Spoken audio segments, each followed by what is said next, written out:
And so I wanted to kind of open up to you three to learn a little bit more about interesting tactics you're seeing to be effective. And so I was wondering, I think specifically for that, because I think the reaction I typically get from different engineering leaders that we work with is that requires a lot of work. That seems really hard, and that requires a lot of time.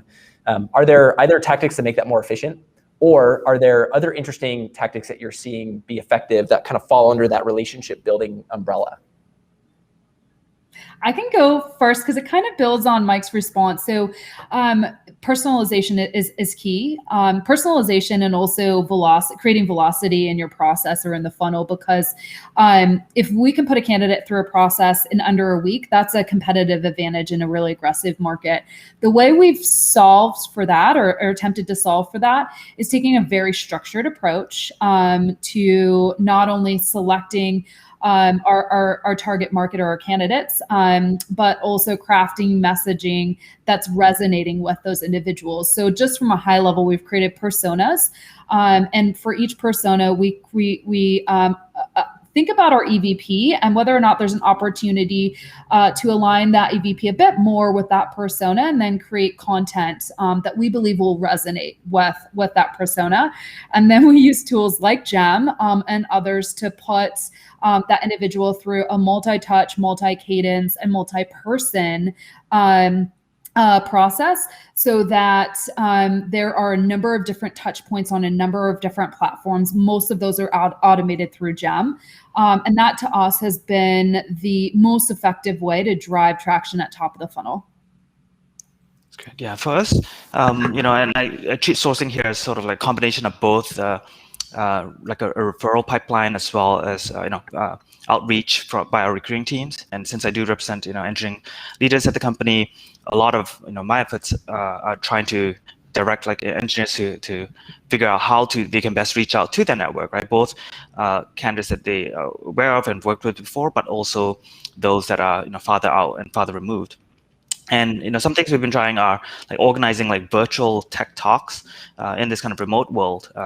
Having a kind of topic and inviting guest speakers and effectively, inviting friends for a particular topic in mind, right? Like this used to be something you could do in the offices, but and this time it's just a lot easier to maybe do it remotely and invite a lot more folks. We also try to have higher engagement at the earlier stages of the funnel in terms of like hiring managers actually conducting pitch calls and outreach, engineers as well as recruiters showing like product demos of our company's product.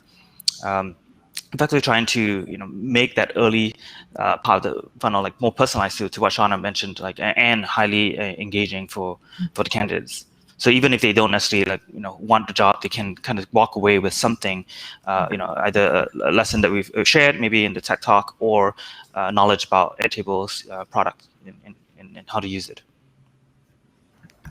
Yeah, I think when it comes to keeping potential candidates interested and engaged, once you sort of have that initial conversation, but they're not ready to interview yet, keeping them engaged is pretty important. And I think that companies that play to their strengths tend to do well when it comes to nurturing. So Gem is a company that's returning to the office. We have a space opening up in a few weeks, and we are going for that in-person experience. And historically, we've always been pretty strong with our in-office culture, events that we do. And so 15 months ago, we would invite candidates to the office, different events that we had.